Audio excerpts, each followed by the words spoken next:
Nisambula Vinaka and Namaskaram, everyone. A warm welcome to this second in the series of the Pacific Women Lead Pacific Development Learning Sessions. This one is on strengthening SOGIESC inclusion in our work. And we are very excited about this webinar on advancing SOGIESC inclusion in the Pacific, turning principles into practice, as it also introduces the release of Many Petals, One Whole Bloom, Strengthening SOGIESC Inclusion in the Pacific, a guidance note that has been developed by the Pacific Women Lead program. And of course, we have the authors of the guidance note with us today in the webinar, along with two other speakers who will be part of this talanoa, this inclusive and interactive discussion as we think about what do some of these guidance mean for our work and how do we put it into action. So I've only got a couple of minutes to introduce things, but I did want to mention that this is actually the second in a series. Earlier, you may have been part of a webinar on gender research, and today it is on SOGIESC inclusion. So to get us started, may I please share a little bit of housekeeping. This is to be a respectful and inclusive talanoa, and we welcome your questions that are shared in that spirit. You will see at the bottom of your screen, there is a Q&A box. Inside that Q&A box, you can put forward any questions you might have. You might already have some questions if you've been having a look at the recently released guidance note, or you might have ones that emerge during the discussion. Pop them in there and we will do our best to address all questions. Secondly, we will be getting started, and I'd like to introduce our speakers who got their videos on and are currently on the screen. Firstly, the authors of this amazing, actually very easy to read and useful guidance note, Noelene Nabulivou, who is from Kandavo in Fiji, with maternal links to settler Australia and Europe. Noelene is a lesbian and has been a Pacific gender and sexuality expert and feminist analyst, activist, advocate, community organizer, and trainer for over 40 years. She's a co-founder and was co-executive director of Diverse Voices in Action or DIVA for equality. And Noelene, of course, holds many more social movement roles. We are delighted to have her here with us. Her co-author of the guidance note, Many Petals, One Whole Bloom, Strengthening SOGIESC Inclusion in the Pacific, is Kris Prasad, an Indo-Fijian, fifth-generation descendant of Girmitiers and queer activist who has been part of human rights and social justice movements in Fiji and the Pacific for over 15 years. He began his journey with the Fiji women's rights movement, where we met, before pursuing a Master of Arts in Sexual Dissidence as a Chevening scholar. He's a JEDC specialist who has worked closely with queer activists and networks across the Pacific through his roles with ILGA Oceania and the Pacific Sexual and Gender Diversity Network. So we'll be hearing from both of those co-authors shortly, but I'd also like to introduce the rest of the panel to you. So we're very delighted to have Alex Su'a with us. He's a lawyer by profession and has been a practicing lawyer since 2005, a partner of Stowers and Su'a law firm in Samoa, and president of the Samoan Law Society from 2020 to 2025.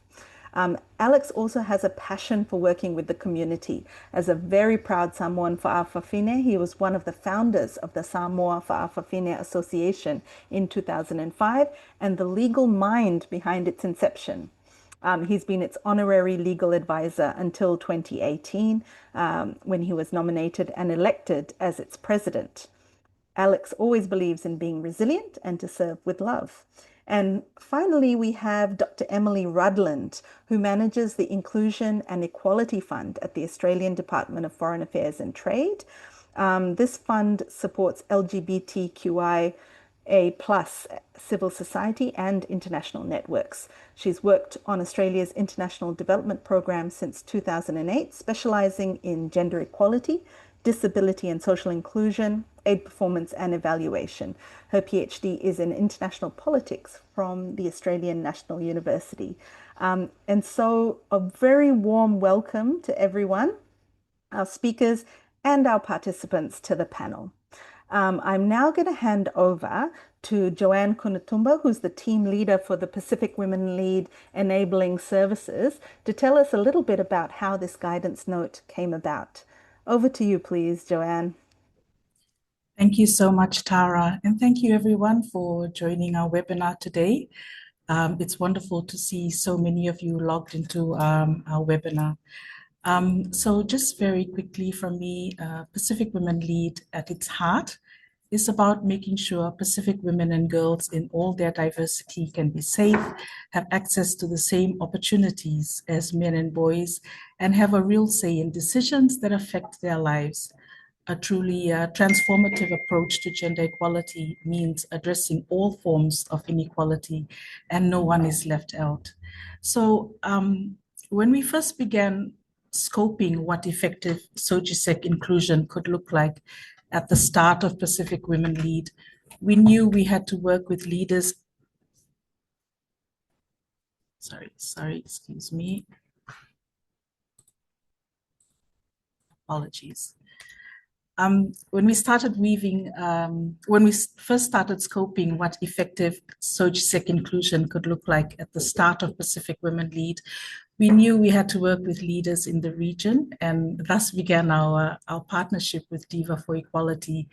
Noelene, Nabulivou, and Diva for Equality have been central to this work. They've been with us from the beginning of Pacific Women Lead.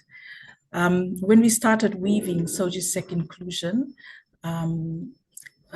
we started this at our first 2023 Pacific Women Lead Annual Reflection and Analysis Workshop. And in 2024, we went deeper into this analysis. And by 2025, partners were actively helping shape the direction of the guidance that they needed to do SOGIESC inclusion better under the program. That feedback from over 100 partners through our annual learning workshops is what you're seeing reflected in this guidance note today. It has been a real privilege to work with Noelene, Nabulivou, and Kris Prasad to produce this first Pacific Women Lead SOGIESC guidance note. And I just want to take this opportunity to also thank Alex Sua and Emily Rudland for joining us in this conversation today. So as we reflect on all of the work that is happening across the program, we thought it is important to just highlight here that a lot of the partners under the program are already ahead of the curve. The Urgent Action Fund, Pacific Feminist Fund, and Women's Fund Fiji, they already apply a very strong SOGIESC lens and are directly funding organizations doing this work across the Pacific. So I also wanted to here take this opportunity to just acknowledge and thank our donors, DFAT, for their support and allyship in this space. Before I hand back to you, Tara, I also thought it important to just acknowledge and thank Regina Vakauta. So the illustrations that you'll see in the guidance note is Regina's work. Regina is a self-taught illustrator specializing in expressive narrative-driven storytelling. So I think as Tara has already mentioned, the guidance note is really meant to be a practical resource for partners, something that we can actually pick up and use to do SOGIESC inclusion better. And another thing to just re-emphasize is we are not starting from scratch. We're building on what's already happening across the region, across the program. And I think that's what we are here about today, is to also just hear from people who are doing this work. So on that note, I'll hand back to you, Tara. Vinaka. Vinaka, Joanne, thanks very much for that. And gosh, yes, congratulations to Regina for the illustrations. For those of you who've had a chance to look at the guidance note, which we're formally releasing today, you'll know that the illustrations form a really core part of kind of conceptualizing some of the key principles and the key ideas within the guidance note. But I don't know it as intimately as the authors. So we're going to go to Noelene and Kris now to actually talk to us a bit about some of these wonderfully illustrated concepts. Noelene and Kris, warm welcome to you both. We'd like to kick off by asking you, please, what are the core principles in the guidance and how do they differ from previous approaches that we may have seen to SOGIESC inclusion? Maybe I'll just start briefly, Kris, and then if you can go through the 6 principles. One of the things I think, Tara, that we can say is that, these principles that are in the guidance note come from social movement priorities. They come from movement work over decades. So it's not just about the kind of difference from principles before, but really it's more about, getting these core feminist justice and SOGIESC human rights principles discussed and to many more people. And I think that's where they're so incredibly important in terms of the Pacific Women Lead, because Pacific Women Lead, as we know, is the largest Australian funded program on gender justice in the Pacific. And so that's a significant development for us to have this feminist, informed, human rights informed set of principles that can move through the work. That's over 300 plus organizations. So that's one. And then the second thing I would just say very briefly is one of the things I think that we can talk about here and broader is we've really been trying to move from a siloed to an interlinked approach is to the human body. And that means that we can't just target sexual rights without talking about broader gender justice concerns, without talking about social justice, economic justice, ecological and climate justice, which we all know we work on. We have to as Pacific peoples now, no matter what.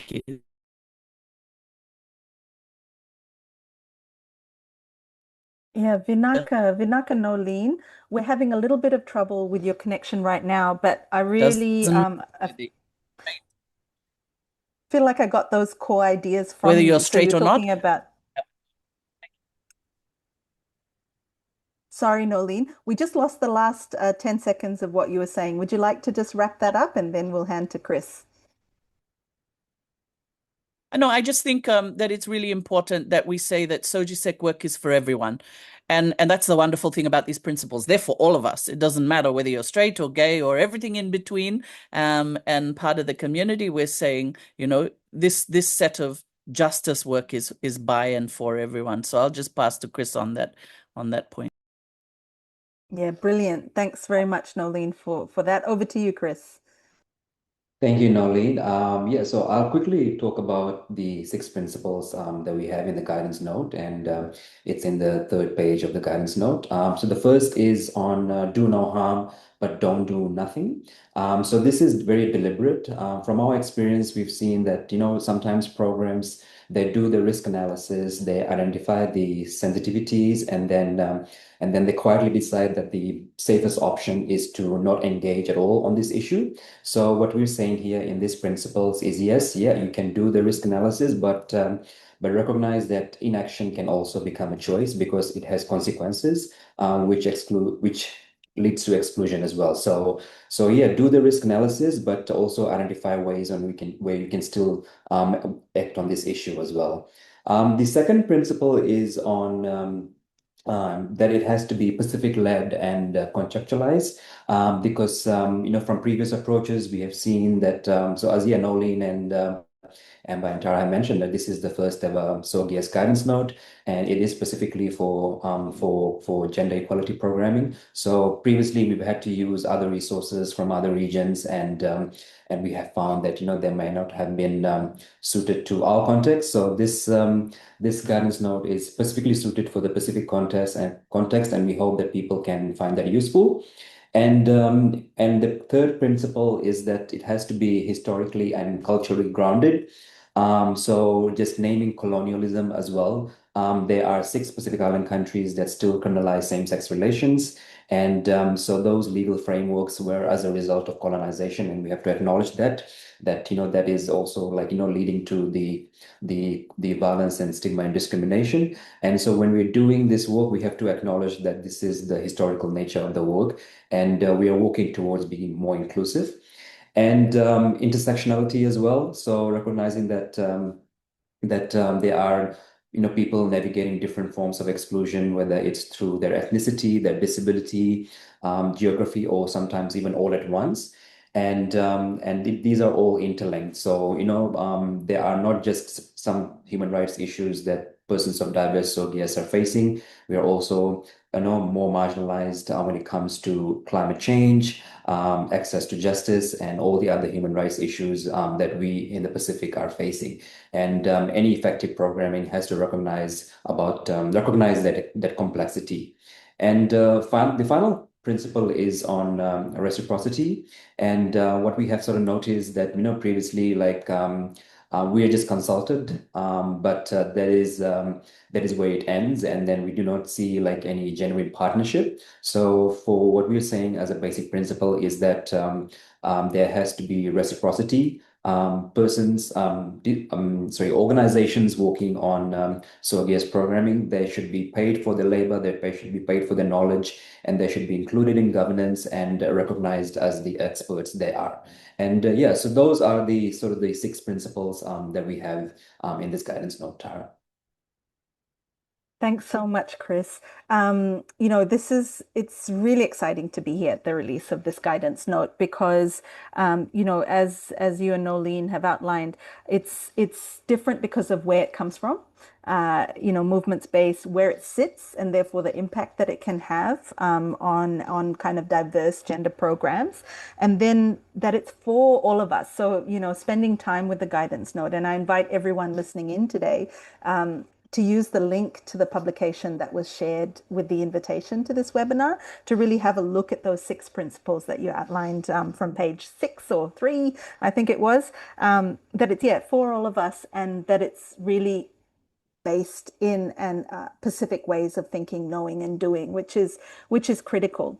But as beautiful as this document is, as much as it resonates, as meaningful as it is, and how practical it is, we do know that documents are not necessarily where how change happens.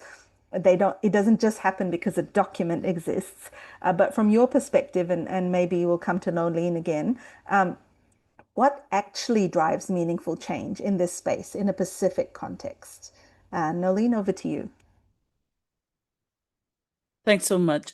Like what we know from all sets of gender justice and human rights work is that the responsibility for meaningful change is everyone. So there is the state, there is society, there is civil society, there are development institutions, the UN agencies, and states. Obviously, we are always pointing this out, that states are the duty bearers for human rights, and I think that's incredibly important to speak about right now. Is that states must hold lines as well, not just the advancement, but holding lines against regressive positions. So, but one of the wonderful things we know is that it's civil society-led social movements, especially the SOGIESC-led groups and feminist human rights frame groups that have always led the change, no matter what region, but particularly we can talk about our work here in the Pacific. And that includes so many different sets of work, right? Like you've rightly said, it's not about one document or even several documents or the textual analysis. It's about work for prevention. It's about service delivery, urgent action, reference and, research and accompaniment, statistics and data collection, advocacy, policy influence, and then also it's about where that work occurs. So at the local, at the national, the regional, the transnational, including inside and beyond numerous multilateral processes. And we're involved in many of those multilateral processes, whoever we are as a social movement. Then there's the movement building you have to do. And that's not just mobilization, getting the numbers. That's about how you do the organizing, how do you establish safer spaces and hubs? Because this is not, easy work to work on in a often very, very hostile environment. So those sets of work to set up safer spaces, brave spaces. And then you have to come in like these into the wider coalitions at the national, the regional, and the global. So it's a lot. But if you look at all the significant gains in our region, what we know is that the changes come from social movement-led changes. So getting SOGIESC into the Fiji Constitution through Section 26 of the Bill of Rights and the work that happened with lawyers there, legal cases that establish pieces of jurisprudence, they might be on privacy or with Alex and them on cross-dressing, on judicial reforms, and I'm sure this will be later, to remove colonial sodomy provisions, work towards gender recognition, work on same-sex marriage in Aotearoa, New Zealand, women in all their diversity, as Tara and others have been involved in the Beijing review work of SPC. All of these happened because we were talking to each other and we were working with each other. And political leaders have to also work hard, if we are going to really see a change in the ecosystem. It's never one group. The last couple of points is, whenever we haven't talked properly or designed together, that's where the harm can be done unintentionally or intentionally to PID SOGIESC people, Pacific Island diverse SOGIESC. And the organizations in which we move and our families, there's a whole kind of set of people that will be harmed when we don't act properly together. Another thing to remember is that we have to be clear on how particular violations and discriminations and stigma manifest, not just the act of violence itself or the discrimination, but how it manifests in various contexts. That's why it has to be localized work across the Pacific, because an act of violence against a lesbian in an Itoke settlement is different to someone who's in an urban informal settlement or who's in a suburban space or even in the maritime areas. So the response obviously has to be built up over time. It's very complex and very deep sets of work. Violence against LGBTQI people weighs differently on people who are living either in the middle class or somewhere in urban and rural settings. And the access to justice parameters are different. The experiences of aggravated violence are different for LGBTQI people and from whom to whom. The issues about who you are when you go for your access to justice, when you walk into a police station around the Pacific. It's very, very different just from context and conditions, but also dependent on your intersectional body, who you are as a human being. So the difference is major, it's direct, it has to be engaged on in terms of access to justice, and it's why we have additional protocols that all of us as SOGIESC groups have, and that's why we need this guidance note and many other tools and resources so that others who are working with us and us ourselves have a real strong contextual, useful set of tools and resources. All of our networks have needs, but they're diverse, and I'll pass to Kris on that. Thanks. Thanks, Noelene. Kris, your thoughts on the question. Thanks. Thank you. I think Noelene brilliantly captured, what drives meaningful change, and just agreeing with whatever she said. And but I think one important thing to also add is on resourcing as well. The reality for queer organizing in the Pacific is that it is volunteer-led. These are community-based organizations. Many of them are not legally registered in their national context. So it is like very much under-resourced, and for many of us, many as myself as a queer activist as well, for us, the work that we do is like a side hustle. Side hustling for human rights, and so resourcing is very important. So we also have to, invest in resourcing for PIDS, SOGIESC organizations. And we are very extremely lucky within the Pacific Women Lead programming. There is the AIR partnership, which includes the Urgent Action Fund, the Pacific Feminist Fund, and Women's Fund Fiji. And that partnership within the Pacific Women Lead programming has been able to move so much resources towards diverse SOGIESC organizations, and there is like work currently happening. And given what the reality is happening with funding as well, is that there are, with the anti-gender movements, and people are going from being anti-woke now, so there is like very limited funding, and some of the funding that is already existing elsewhere is inaccessible. So we have to make sure that we push funding for SOGIESC-led civil society organizations, and we make it flexible funding, and honor and respect all the resourcing and the knowledge and labor that they have. So yeah, just adding that point on resourcing, Tara. Thanks. Look, thank you both for situating, I guess, the guidance note in the context of, yes, resourcing, yes, complexities of the different actors required to make change happen, the different places that this change has to happen, and talking about this at a moment where there's such global regression on human rights, particularly targeting, SOGIESC communities, diverse SOGIESC communities, women and girls. But, I think what's really helpful to acknowledge is how your guidance note helps focus us in the midst of this complexity to think about very concrete things that we can do, even in this very challenging, fierce new context that we're working in. So speaking of context, I realized that having worked with you for so many years, Kris and Noelene, I neglected to introduce myself to others who may be listening in. So my name is Tara Chetty, and I'm the Deputy Director of the Human Rights and Social Development Division of the Pacific Community, or SPC. So that's a nice segue to take us to the next bit and our next speakers. I am coming to you today from Kiribati, Tarawa in Kiribati, but I'm usually based in Suva, Fiji. Noelene and Kris, you're, I'm assuming, coming to us from Suva, Fiji, and I'll invite our other panelists as they speak to tell us where they're coming to us from. But for now, I would like to just first move to Alex, if I may.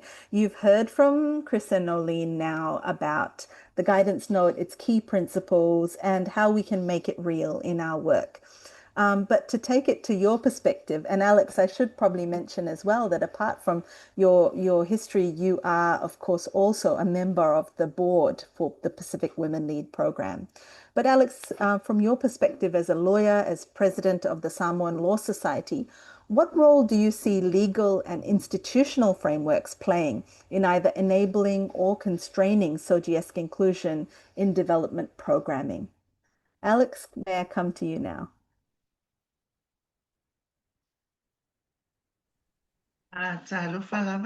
Tara and everyone.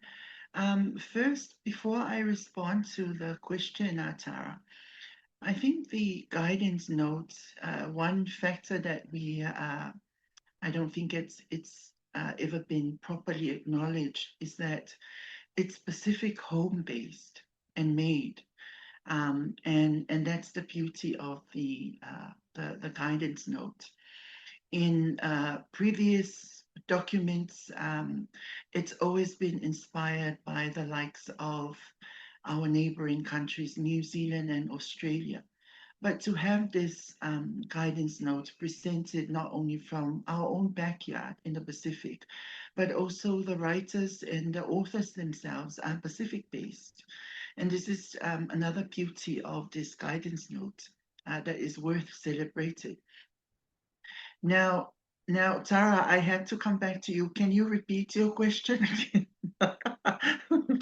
Alex, that is no problem at all. I really like the point you're making that this is Pacific homegrown advice for us on what's going to work in our own region. And that's a really key point, I think, as we celebrate the release of this guidance note and why it's meaningful for all of us in our work. But what I did want to ask you specifically about, Alex, was in terms of your legal background, what role do legal and institutional frameworks play in either enabling or constraining SOGIESC inclusion in development programming?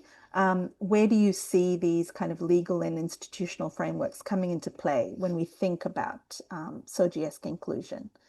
Hope that helps. Alex, back to you. Yes, thank you. Think from if I can speak from my experience as a community leader advocating for these social movement changes here in Samoa.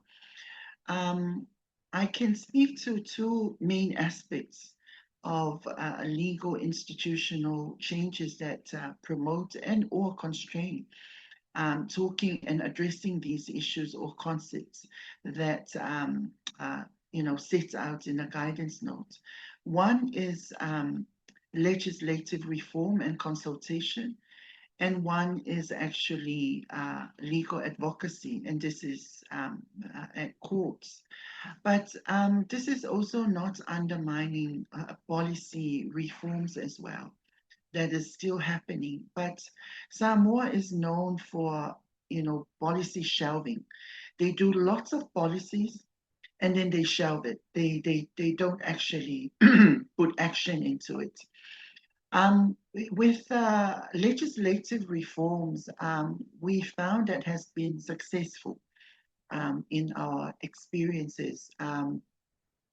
And when I say successful, this is us gathering both the impact and the successes of the journey that we've been through, learning from hard knocks and realizing that we were never alone.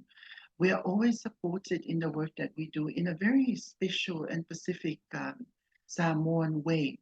But at the same time, there's real challenges. And some of the major challenges that I recall is it usually comes in the form of a very unfounded phobia. An unfounded phobia that comes in the form of it masks itself in cultural knowledge, in faith, and that often hinders the discussion. But the true Pacific and I would say Samoan parts of our culture that enables these reforms from a legislative reform perspective is talanoa, having a dialogue. But it's having that dialogue, it's amazing because when we speak to our leaders about LGBTQI or SOGIESC, they actually give you a frown because it sounds foreign to them. It's not until you address it from the indigeneity perspective. For example, once we speak to our leaders about Fafafine, then they click and then they start a conversation. Now with legal advocacy in the courts and also policies, Tara, there's also challenges. And the challenges are usually it's the interpretation of the law.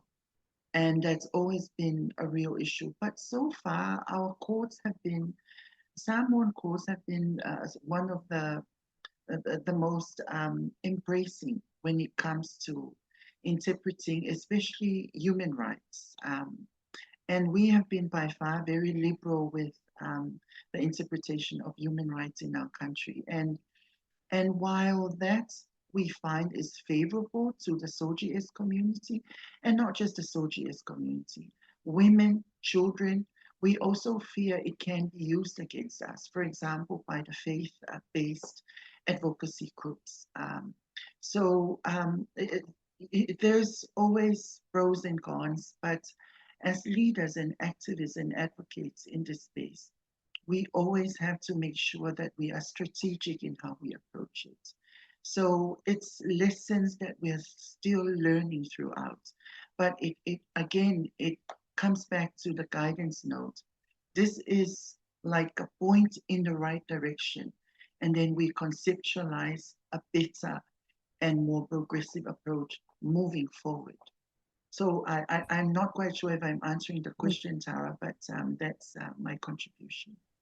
No, thank you, Alex. Absolutely, like a very rich contribution. And I think what you shared there really also illustrates one of the key principles in the guidance note, which is around, making sure that it is the PID-SOGIESC leadership of that place which will provide us with the best guidance on how to approach, addressing PID-SOGIESC inclusion or addressing some of these institutional or legal frameworks. So as you say, it's, the Samoan Whawhawhine Association, knowing the Samoan context and being able to lead the advocacy around those critical human rights issues in a way that those of us who may be coming from outside cannot do without the, informed guidance of groups such as yours. The ways that you've used talanoa and other methodologies to really advance this work. I think it's interesting as well what you were reflecting on about the successes of some of the legislative advocacy and lobbying when it comes to the interpretation of human rights by the courts, which is a good contrast, I guess, to the reality that we know that many Pacific Island countries, there are a number who still criminalize diverse forms of love, for example, or criminalize same-sex relations. So it's it's really interesting to hear the ways that you in your context have actually been able to more progressively use these human rights legal provisions. So thank you very much for that. I might take us, we'll come back to you, Alex, soon, but I might take us for the moment to Emily. Now, in the guidance note, we know that it takes us through 4 practical Ps. So 4 areas that we can really implement practical guidance provided by the publication in the area of people, place, process, and systems, which is a little bit about what you were talking about, Alex, and also in the area of products. And they've made a set of suggestions. But Emily, for yourself, and it's great to have DFAT as part of this talanoa. From a donor perspective, what really enables programs to embed SOGIESC inclusion more sustainably, more holistically, if you like, rather than just treating it as a separate standalone or add-on issue? Be great to hear from you on your experience. Thanks, Emily. Over to you. Thanks, Tara. And I'm coming to you today from Canberra in Australia, where we've got some beautiful autumn weather. So I first want to say congratulations to Pacific Women Lead on this guidance note. It is really fabulous to see the leadership in this area, and congratulations to Noelene and Kris on a fabulous guidance note, which beautifully reflects the Pacific, much more interesting than the guidance notes we come out with.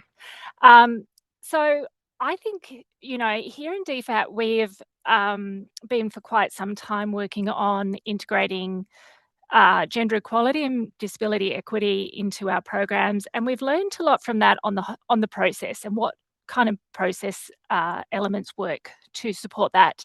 And I prefer to use the term integration rather than mainstreaming, because mainstreaming often ends up being a bit of tick the box, but integration reflects a much more a substantive mindset about how we bring this into our programs. I think in my time working on inclusion in programming, I've come to see it as a way of thinking. And often people do find it difficult. We've already got so much to think about. How do we add that on?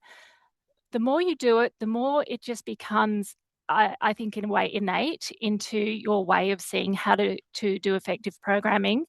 You get used to looking out for who's missing and thinking about why they're missing and what might need to be done about it. And I think once you get into that mindset, and the sort of a critical mass in your organisation does as well, then it does become fairly natural and easier to make part of your daily work. But you have to start somewhere, and I think the path to getting to that kind of culture of inclusion is process.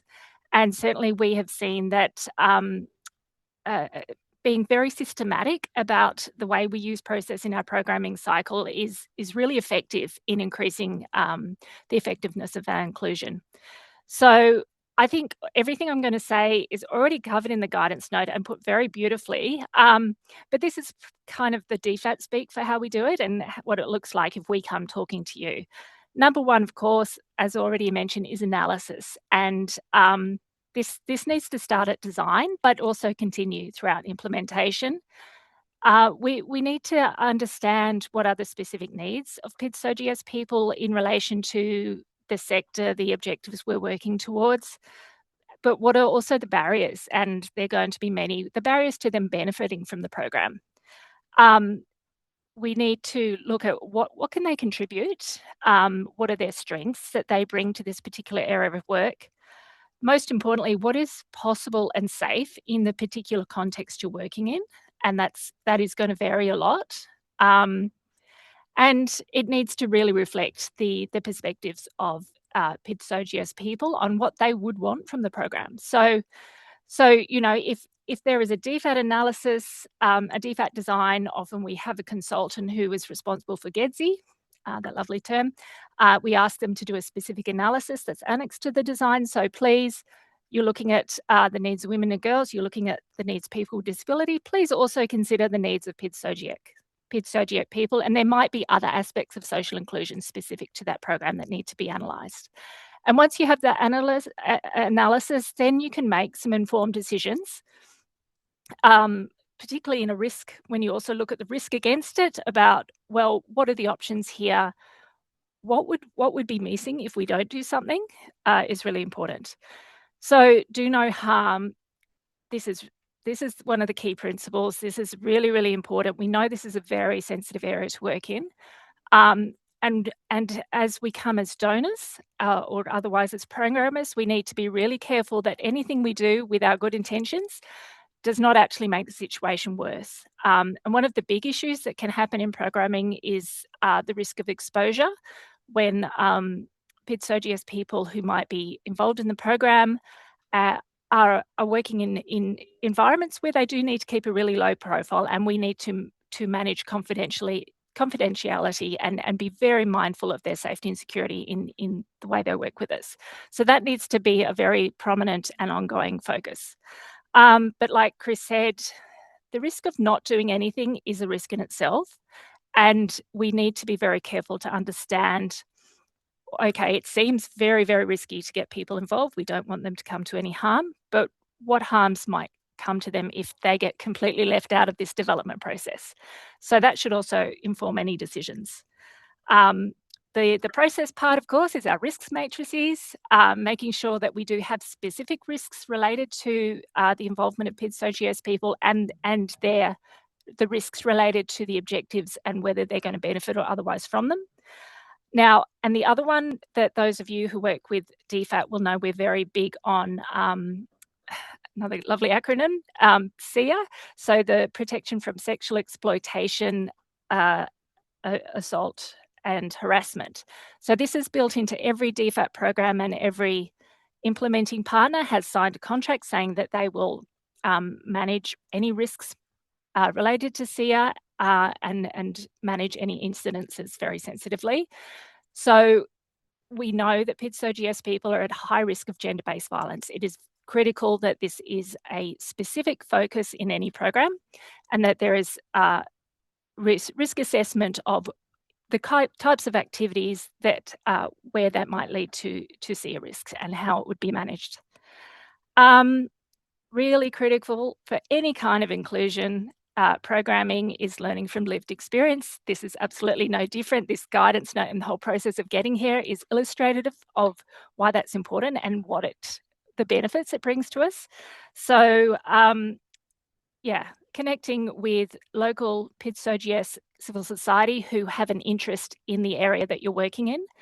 But so that's really been emphasised in the guidance note, but I guess from a donor programmer perspective, we have to, again, be careful about how we do that. So first of all is offering that fair remuneration.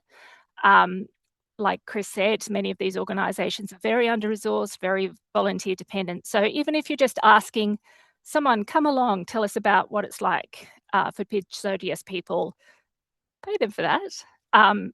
You know, even better, give them some core unrestricted funding. And the other part of that is make sure it's mutually beneficial. So it's not just about what they can do for us.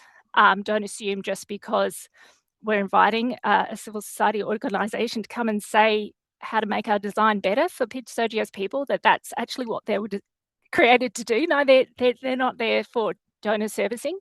So it's about, well, okay, if that we ask them to be involved in our program, how does that actually benefit their own organisational mandate and the people that they're there to serve? And then really building it all through your accountability framework. And this will start in the design again and go through all the implementation processes. So number one is when you're setting your objectives at different levels for your program, how can you reflect what you would like specifically to be achieved for SOGIESC people in your program is ideal, the same way you would do for women and girls and people with disability. When you've got an objective, then you have to be accountable towards that objective. And that's really critical to making it an integrated part of your program, not just something off the side. And then the other side of that is the monitoring, evaluation and learning. So there needs to be specific monitoring indicators and processes to look at are SOGIESC people benefiting? Are any of these risks that you might have identified in your risk matrix coming out and how they're being managed?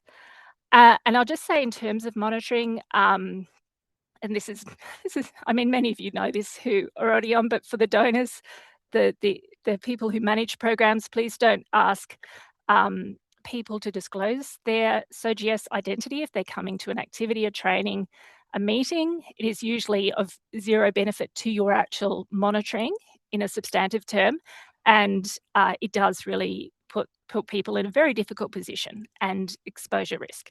So normally it's your monitoring needs to be at a more substantive level than that. I think those are the main things, and I'm happy to answer any further questions.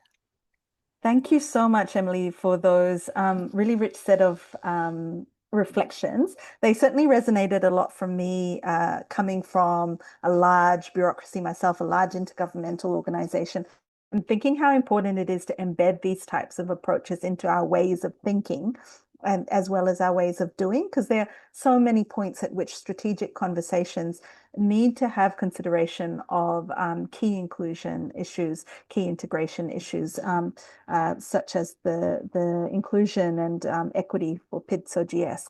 But of course, in large development programming, in large institutions, that need that you outlined of being systematic and at which several points you can do so. Also very, very glad of the practical shout out. No, this does not mean a tick the box form for participants in your workshop about whether they identify as SOGIESC. Good point to raise, and one that we actually do a lot of questions about frequently from male practitioners. So that's a good one. But I did want to pick up on the point you're making around the ways in which DFAT and DFAT programs are choosing to work with SOGIESC organizations, how you engage with that. And I might just switch to Noelene for this one, Emily, and just ask you, for SOGIESC organizations, what does meaningful partnership with a large development program look like in practice? If you could give us a little bit of an insight into what that can and should look like, building off what Emily shared. Thanks, Noelene. Thanks, Tara. And I first wanted to say, I really want to acknowledge Alex. It was, really moving to hear your acknowledgement. And it's very, very important because I think also many from the SOGIESC groups in the region are in this Zoom room and even further abroad. So thank you very much for that. And Emily is, really helping us to do the hard work within the equality collaboration, and that's really important as well. And I think you can see why her, particularly personally, she's a good person to work with. And I wanted to start like that because Kris and I have taken it very seriously over the development of the guidance note that we are accountable to social movement. So we've agonized over text, we've had side conversations, we've negotiated with others who've worked with us, we've endlessly, tried to get the tone of language right. It is not easy. And that's actually the reason why we need local-led expertise, because I have to say, we care in a way that external consultants never can. So we negotiate by and for Pacific LGBTQI people. So I think, that was a little thing I just wanted to join in. And that is about meaningful partnership, right, Tara? Like, it depends on the nature of the partnership depends on the organization. This has taken us, for instance, 3 years. And that's a big commitment on the part of Pacific Women Lead, as it is from Diva and Kris in all his work as well. Is there a meaningful engagement, and how do you measure that? Is it there at all levels? Like, is it there in the leadership? Is it there in the technical? We've had a brilliant, relationship with Amber on communications, and that's really important. What if the board objects to something that's happening in this partnership? What if the management don't really have a real interest? Does it move forward? Is it really slow? So one of the things that I just wanted to quickly say was I had a week in Canberra lately, and I looked at how we had a meeting with a foreign minister who came along in a really difficult week, when there's a war going on, and she still made the time to be with us. The parliamentarians of almost all of the parties came into a meeting where we were engaged. Who are the high-level political players who are also here with us in terms of political will? And that's something that you have to build over time. And I think that's a meaningful partnership as well. It might not be with a technical agency, but it's with, the governments who are going to be there or not for us in policy and in practice, in legislation, policy, and practice. And it's not easy to do this work. This PWL SOGIESC guidance note has been 3 years plus in the making.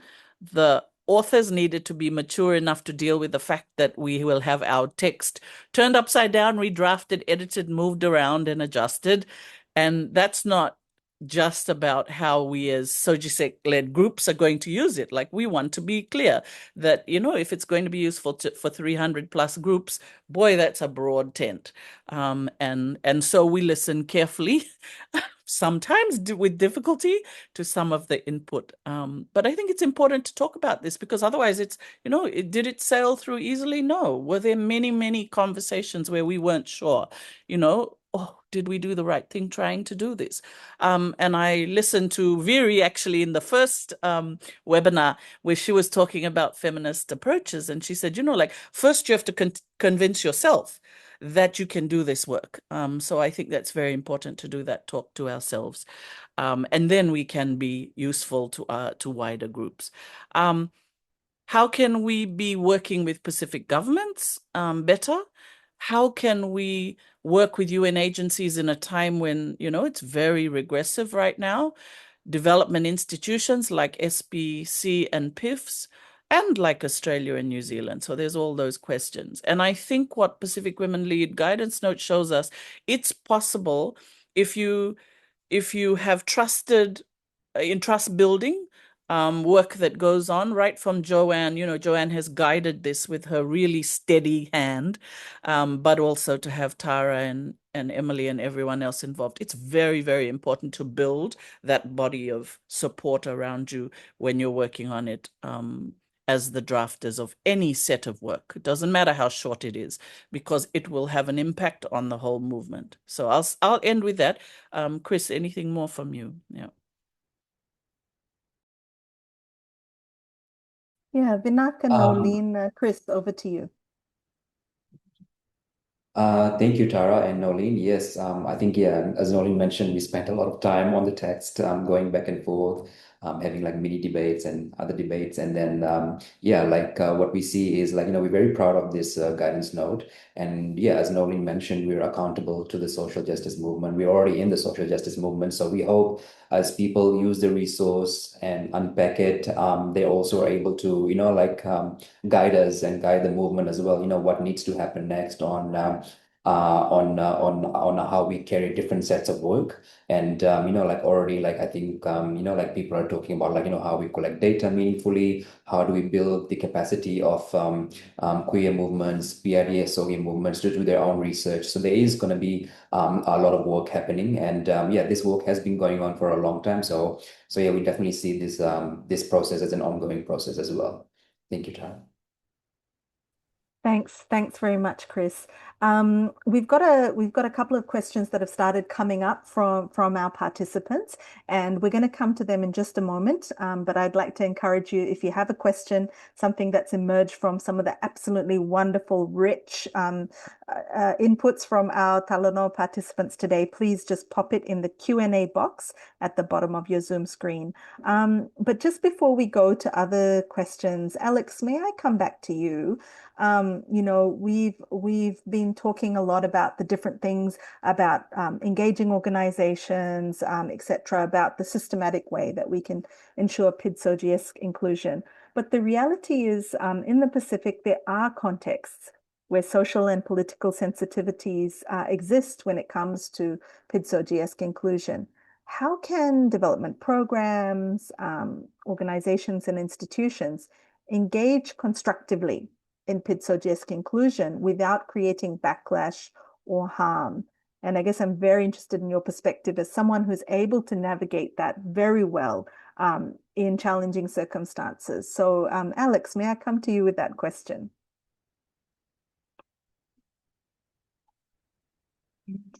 Thank you, Tara. The experience of our organization, being Samoa Fa'afafine Association here in Samoa, is that especially working with development partners had been quite challenging. The good thing about it is they inquire, they consult us.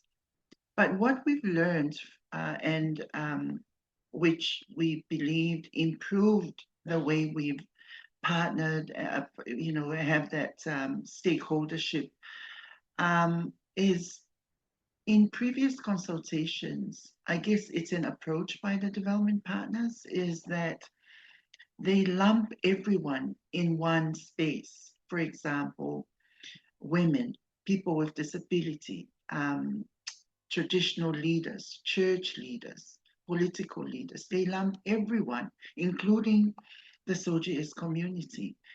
And then I guess they do it in such a way that it's a tick in the box, that everyone is here and consulted. But there's a danger that comes with that, because the SOGIESC community are already underprivileged. They already go through so much stigma and discrimination. And to being placed in that space with the privileged communities and individuals continues to corner their self-esteem at such a situation where they don't even say anything. They're just present, but they're not participating. And we've provided that response to the development partners, and they have taken it very well.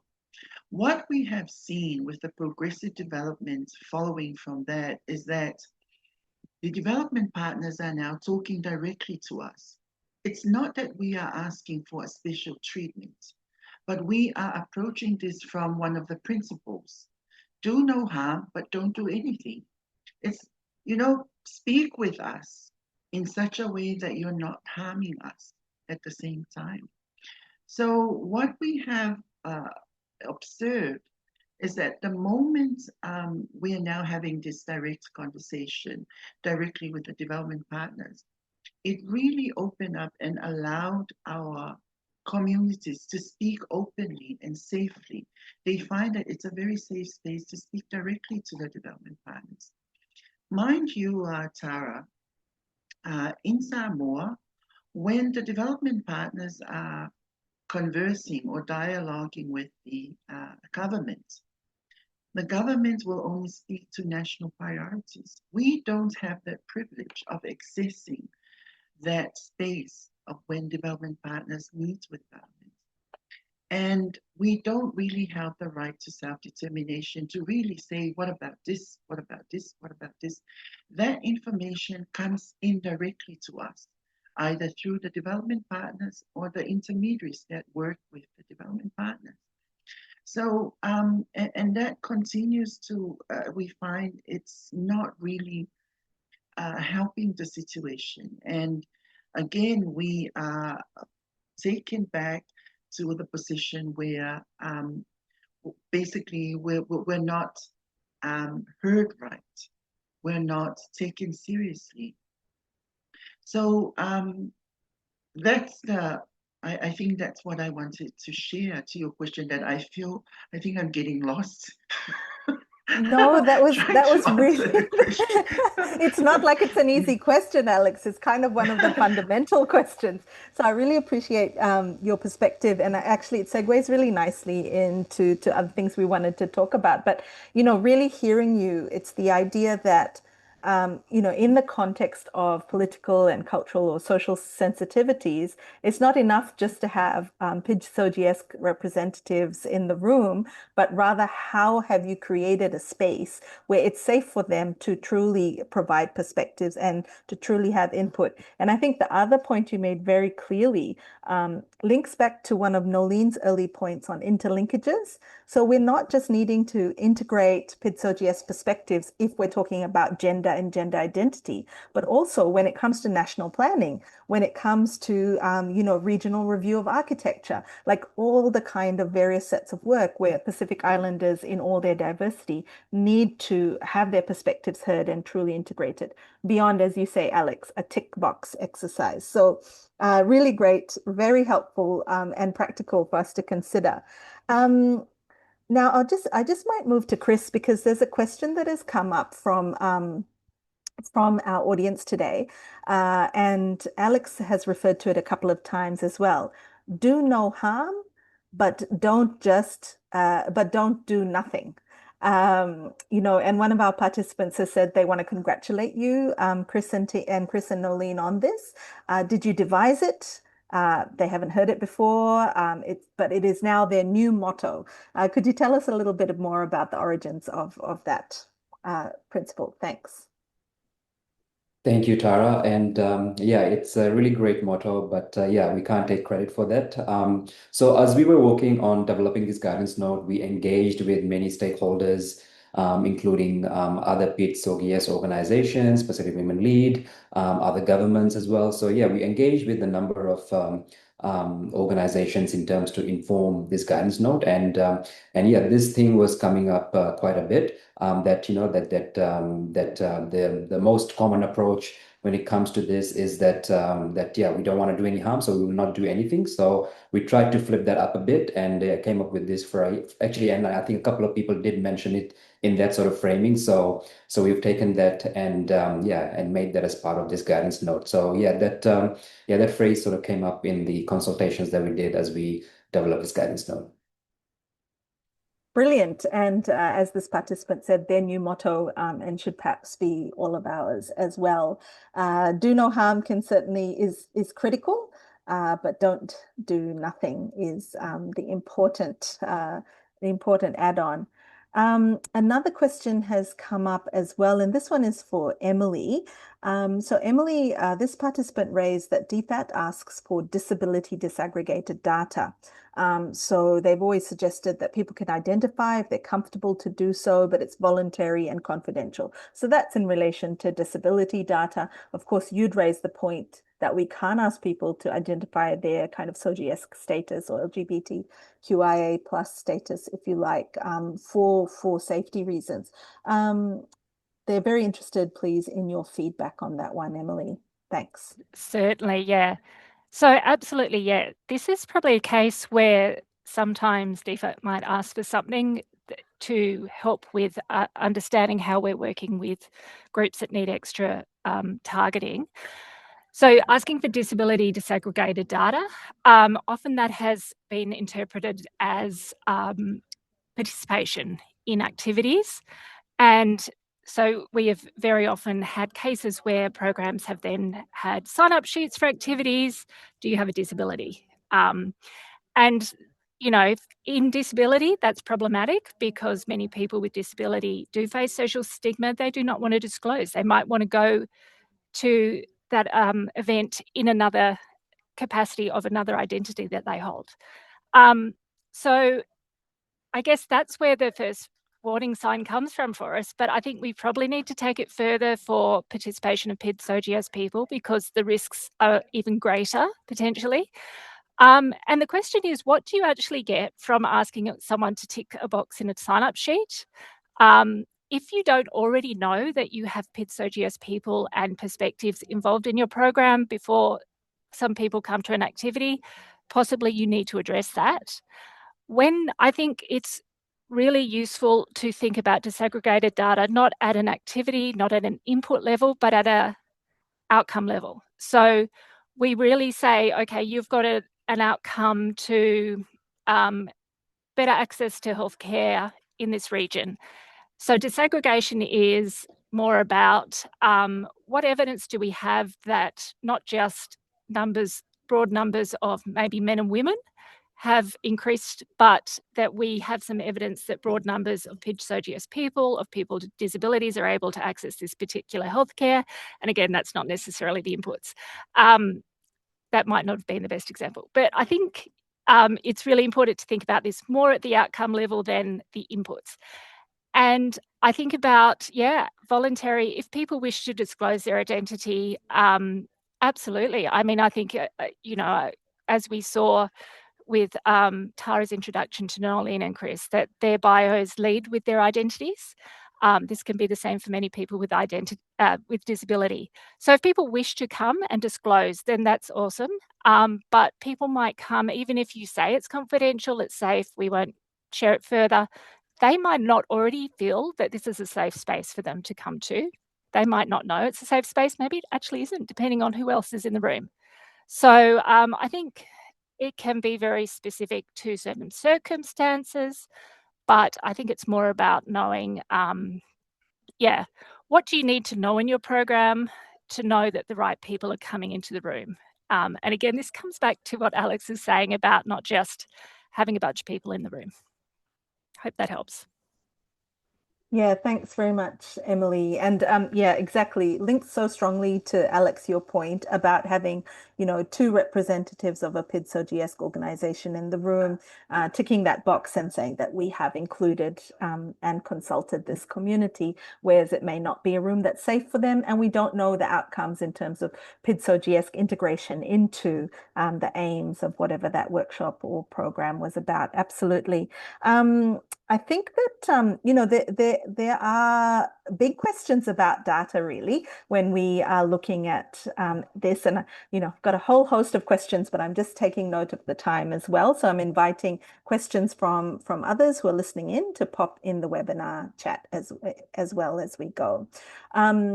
But in terms of data, Noelene, data has often also been historically used to identify, to criminalize, to really,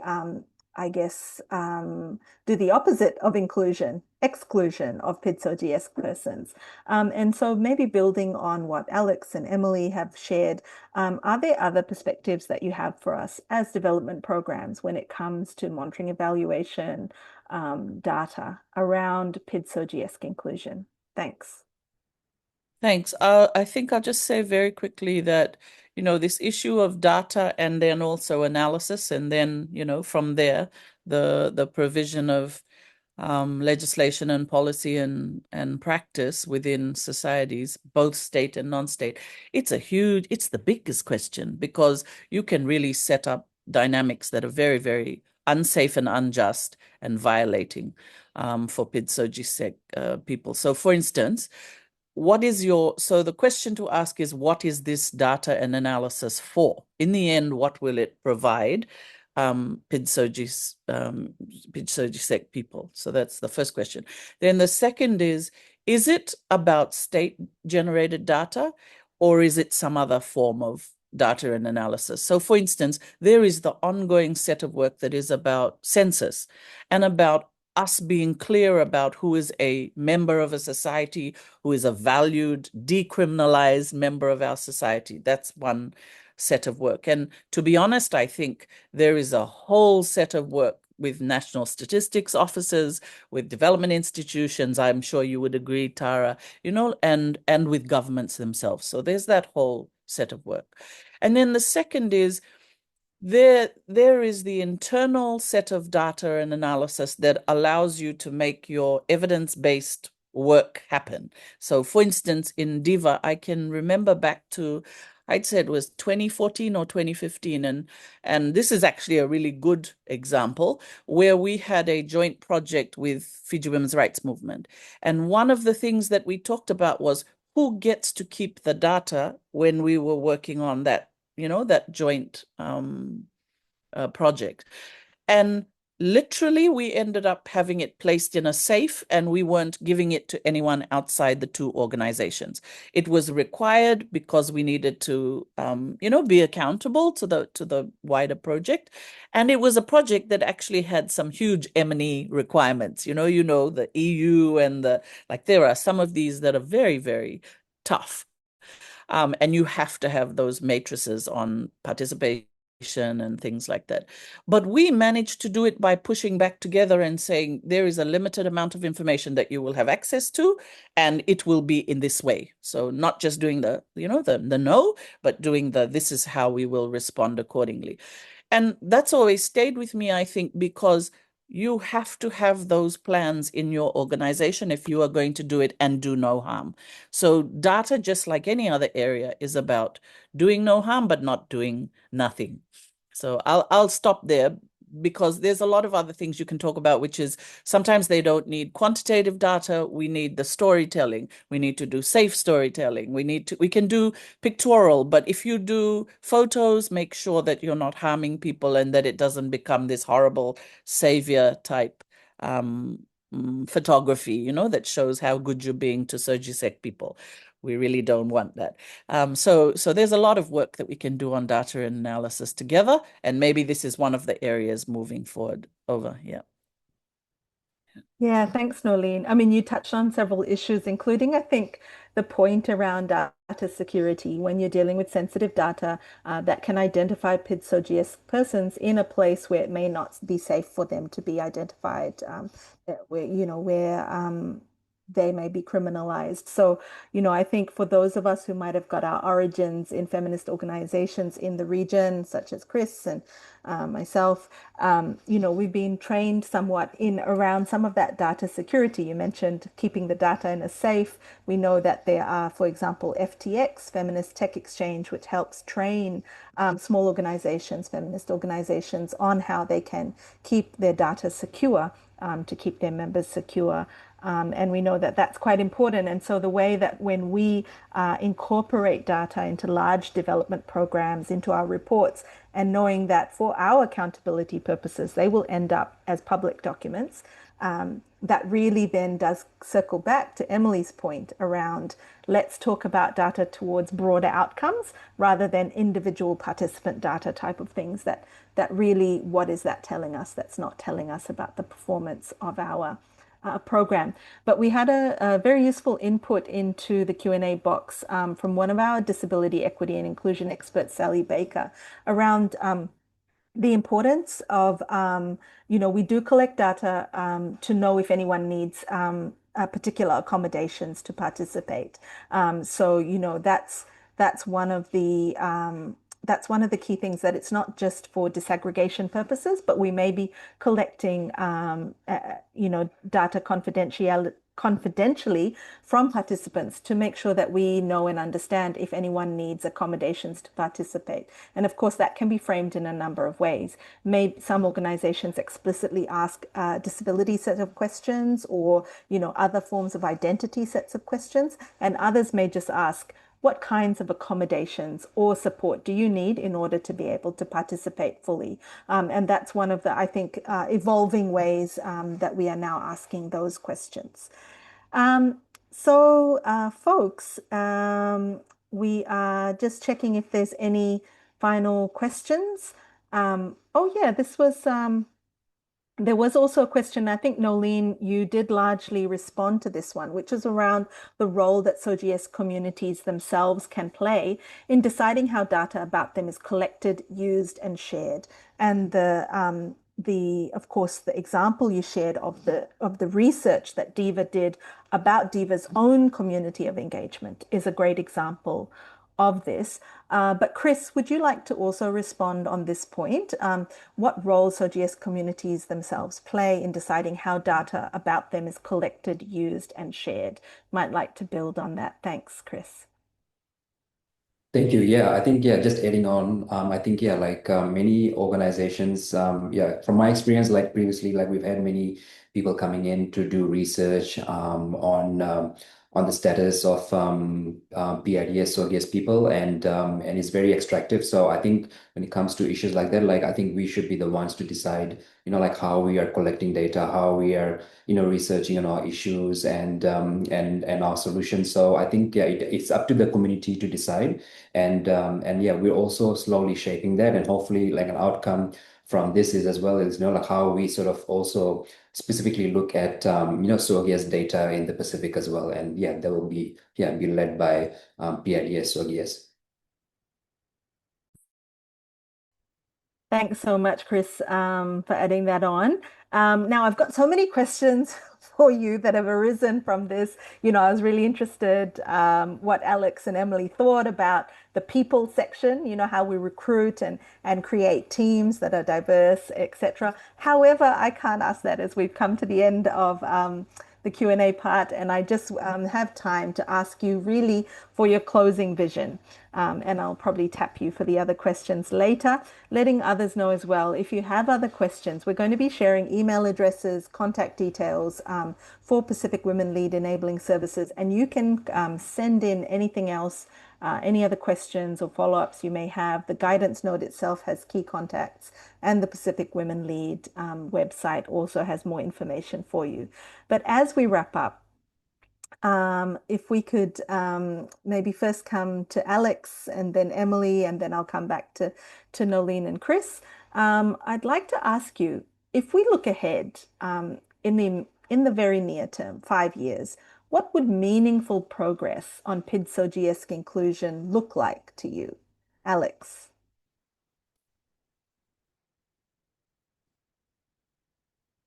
Thank you, Tara.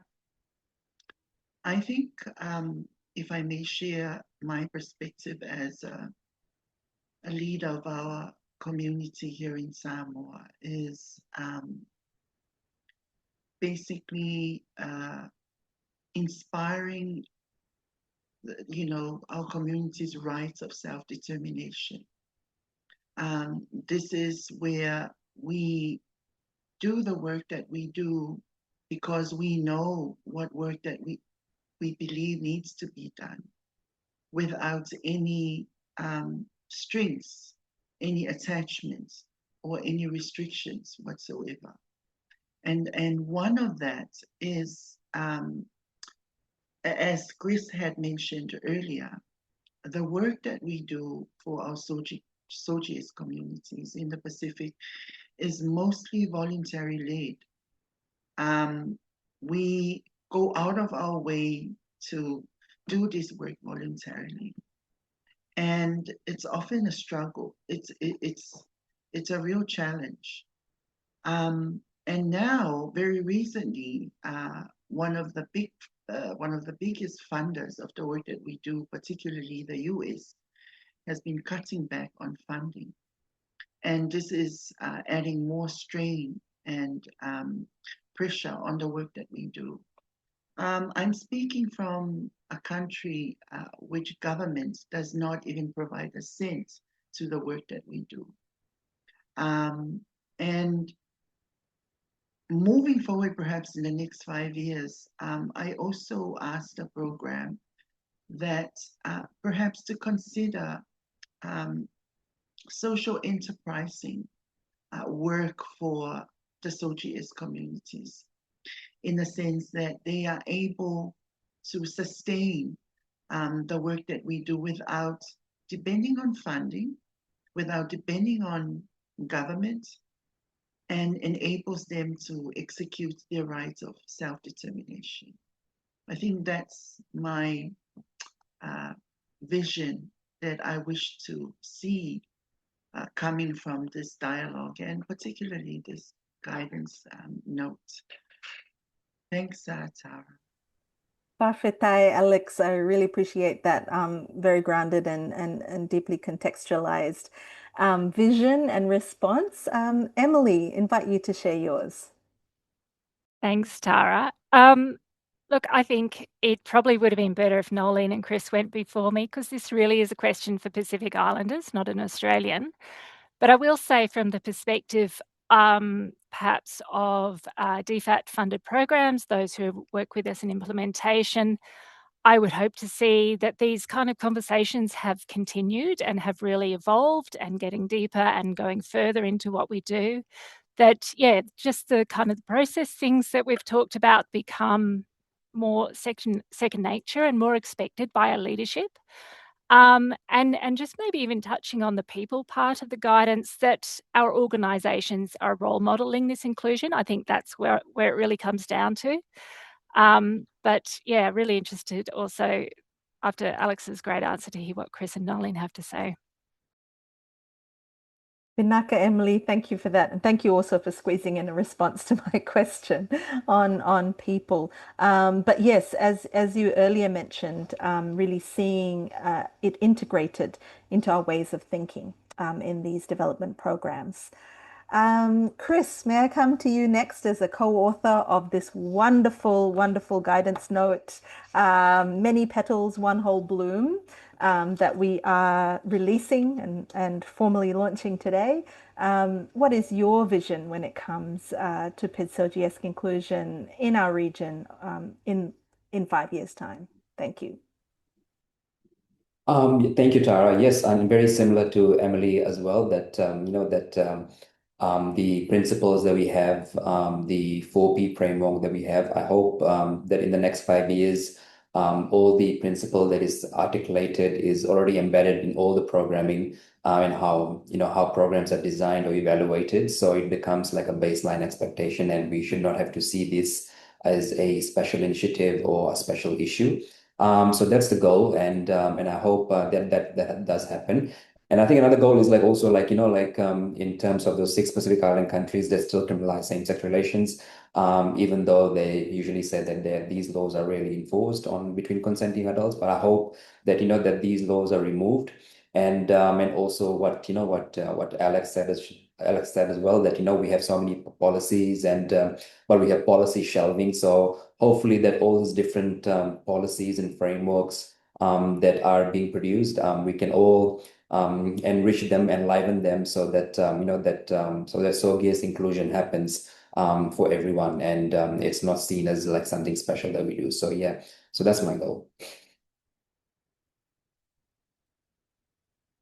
Thanks very much, Kris. I like that statement at the end. So it's not just seen as something special we do. It's an integrated, real part of, core part of what we do.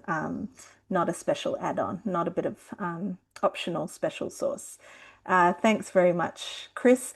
Noelene, coming to you for your vision, building on what Kris has shared. Vinaka. I just wanted to thank Kris for being a great co-author and collaborator. And Tara, for your expert moderation. You're my favorite moderator. Joanne and the team for leadership and accompaniment, the panelists here today in the room, including many from Social Movement, and an impressive number, I think, who turned up. And there's a couple of really big events on today, so thank you for your time. What I want to see is that PID-SOGIESC people are not killed, that we end SGBV and elimination of violence against women and girls and hate crimes as part of this work, that we don't see online and offline death and hate crimes, death threats and hate crimes, which we're seeing increasingly right now, and that we're facing the societal violence and discrimination as a team together. And just like Kris, the urgent thing is to see decriminalization in all Pacific states and territories. We still have 6, I think, Pacific Island states that criminalize: Kiribati, Papua New Guinea, Samoa, Solomon Islands, Tonga, and Tuvalu. Kris, I hope I got it right, on status. And then, to have strong PID-SOGIESC-led groups and networks, a thriving community of practice. We've talked about this, that, after this guidance note, what next? And we really want to see if we can put together a community of practice that also, encompasses all the other work that's going on across the region, by LGBTQI people. Better multi-funding for SOGIESC groups in all our diversity. There's everyone from the very small groups that have to be underground through to the really large PSGDN and DIVA and many other groups. A checklist or accountability framework for groups from Pacific Women Lead who are interested in then starting to work on this work. I think it's good to have an accountability framework. A partnership with at least 2 governments. So I'm being ambitious that by 5 years we want to see something visible. Someone's been, brave and takes it on. Fiji, we're looking at you, at least for one. Pacific Women Lead continues to develop resources and tools in this work, and that PID-SOGIESC people are at the center of that work, and paid, and that we see both the small and large shifts in research and analysis, in services delivery and advocacy and policy influence, in movement building. Effects on the ground are really starting to be seen by us doing this work. If we look back 5 years, we're like, wow, that was another step in the work we're doing. Thank you. Thanks, everyone. Thanks so much, Noelene, for those lovely that lovely vision, that critical vision, and reminding us, I guess, the ultimate penalty for being of diverse SOGIESC for us is death. And so just a reminder of what is the most critical toll that is taken out on the bodies, on queer bodies in our region. And that is why a large part of the critical imperative behind integrating and in a sense, bringing this to the very heart of our development practice, that we recognize that as Pacific Islanders, we are many petals in one whole bloom, and we can't leave off different bits and pieces and create a weird Frankenstein, flower that is just of what we consider to be acceptable bits of who we are. But rather it is, and development practice has to mirror the great diversity of our ways of being in the region. So thank you very much, everyone, for this wonderful conversation. It's just left to me in our last minute together to say thank you. Thank you to our wonderful panelists, Emily Rudland, Alex Sewer, to our co-authors, Kris Prasad and Noelene Nabulivou, to the Pacific Women Lead Enabling Services team, and to all of you, the over 100 of you, I believe, who have joined this discussion, this talanoa today, sent in very interesting questions. Those that were unanswered, we shall answer over email. Please look up the link for the publication and have a look at it. I read it in 15 minutes. It's so accessible and it is so useful. It will give you very practical guidance on how to do this in your everyday work, wherever you are. So Vinaka Vakalevu, on behalf of myself and in solidarity with PID-SOGIESC and queer communities around the region, I'm so proud to be associated with this webinar. And thank you so much, everyone, for your time. Mwade.